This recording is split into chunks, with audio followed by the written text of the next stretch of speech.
Okay, I think we are live. Hello, everybody, and welcome to today's episode of Sadlier School Live. My name is Camberly, and I'm here again with the wonderful and amazing Sarah Ressler Wright, aka Vocab Gal.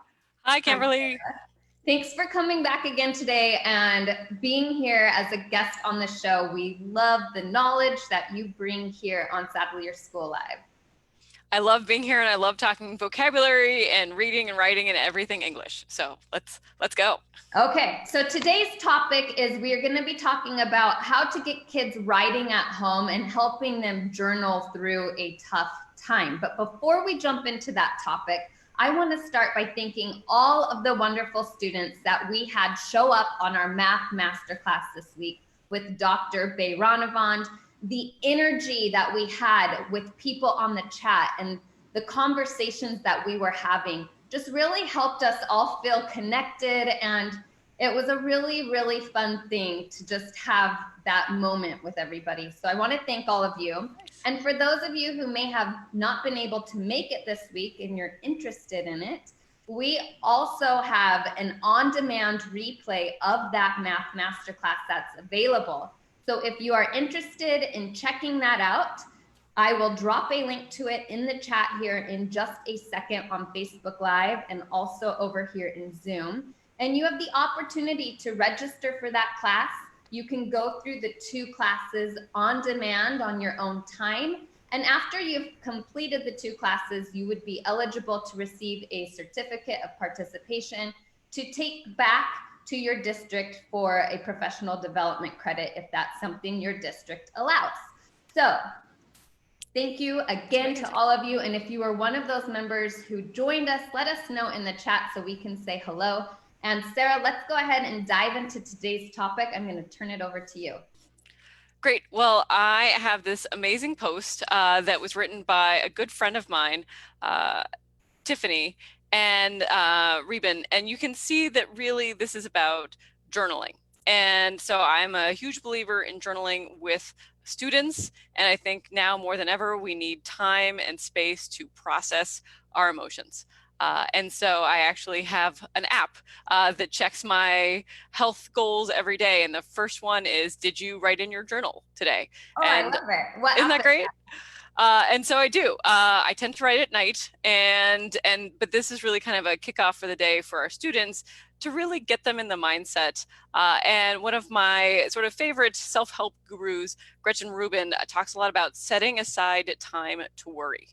I love that idea because I think a lot of us are like, oh, I shouldn't worry. I shouldn't worry. That's bad. It's not good. And I like shifting our thinking and saying, no, it's okay to have a set amount of time to actually worry. Right, because otherwise we just spin our wheels all day long and keep checking things. And it really helps us become more productive, I think, when we set aside that time instead of keep telling ourselves no and then coming back to it. So that's a great part about journaling. And that's what I like my students to do, is really kind of begin by setting aside that time in the journal. What are you worried about? What makes you anxious today or this week? And I also always like to start with, what win did you have today or for the week or yesterday? So that's also a way that set aside that time for worry, but also set aside that time to kind of reflect and say, what was at least one positive? Awesome. And so as we go down for Tiffany's amazing blog post, she's really talking about what are the keys here of journaling. And so the nice thing about journaling, and we even have this beautiful poster that you can put on your Google Classroom or your Canvas, and it's a nice, bright, descriptive way. So when the students say journaling, it doesn't look cold and harsh. It looks pretty and happy and lots of stars. Yeah, and I just want to let everybody know that I'm dropping a link to this article that we're looking at in the chat, and it's one that we recently posted on the ELA blog over at Sadlier School. In addition to this blog post, we have a couple other that we've posted with resources that are really good to share during the school closures. That's awesome. The more resources, the better. I keep gathering them and finding the ones that I feel are low stakes, easily done, and easily transferable into my virtual classroom. And so this one, again, I don't want you to spend too much time. I don't want you to agonize. Set aside your own journal time to say, why can't I do the most fabulous job as a teacher? It's because none of us can, and we're all trying to do the best we can and use the resources we have. So use this lovely poster that kind of reminds students of what journal writing looks like. It's thematic based. We don't have to have a thesis here. You're just kind of going for your themes of worries and celebrations. You can go chronologically so that we can kind of take it through the day or through the week. These ideas of descriptive senses and human significance. You get to write in first person, which we don't always allow. And then you get to have a purpose that is not necessarily to explain, or it's more about entertaining and not about persuasion, which is what most of our essays are about.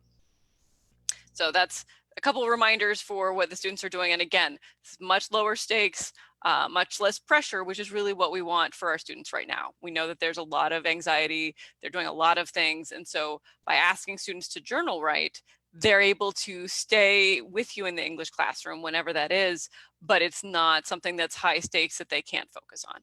Yep.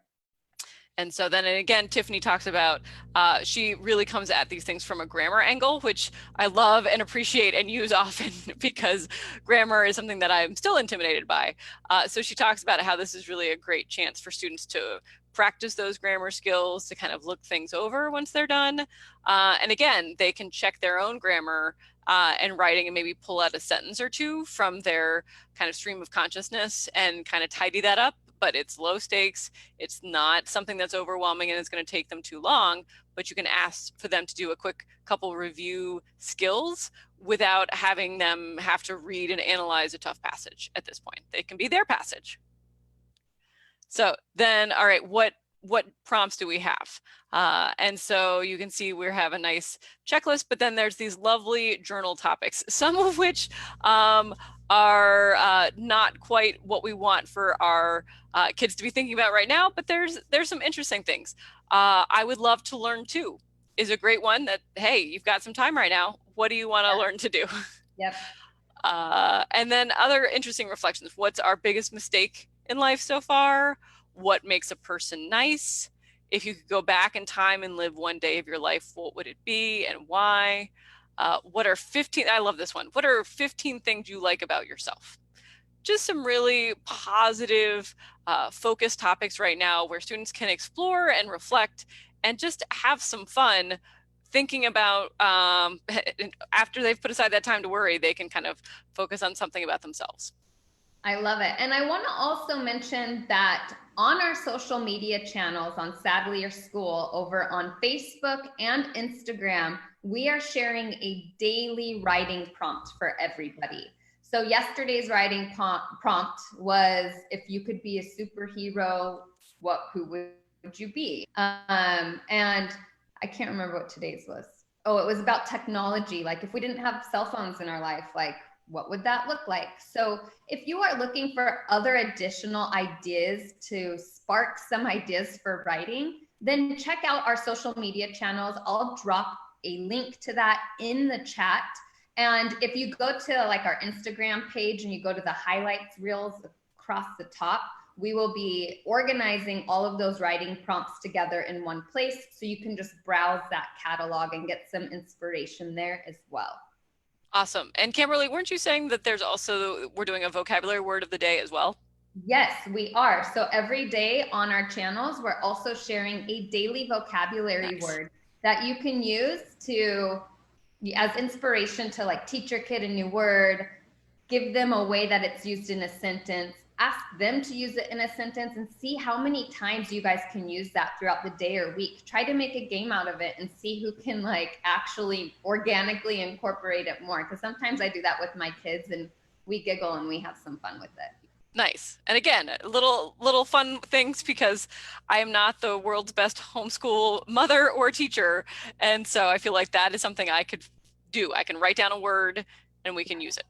I agree. And I feel that exact same way. I'm trying to figure it out and be that educational leader my kids need me to be, but I am not as wonderful and amazing as the teachers that they have. But Yeah. these little nuggets of like incorporating vocabulary in subtle ways throughout the day and writing, it's really helped me feel like, okay, I'm still helping my kids cultivate, that knowledge that they need in some little way. So.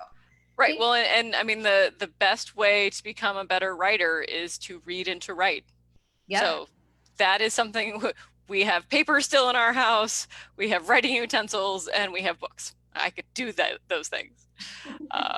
And then I also want to just point out, if you want more writing resources during this time and other fun ideas, when you come to the Sadlier School blog, I love the ELA focus because it gives us lots of different topics for ELA, writing with vocabulary, as well as writing and reading and close reading. And hey, that interactive read aloud, which is happening quite a lot right now. And even my favorite author interviews, which again are a little more fun encouragement for students to be reading, writing, and using vocabulary. Awesome. Thanks for sharing that with us. You're welcome. Okay, everybody, that's a wrap for today's show. We're going to be back tomorrow at 3:00 p.m. Eastern Time, 12:00 p.m. Pacific Time, with another great nugget of education, trying to help all of you caregivers and all of you educators out there as we all adapt to these school closures and what learning looks like now. So we are so grateful for all that you guys do, and we'll see you tomorrow. Bye. Bye.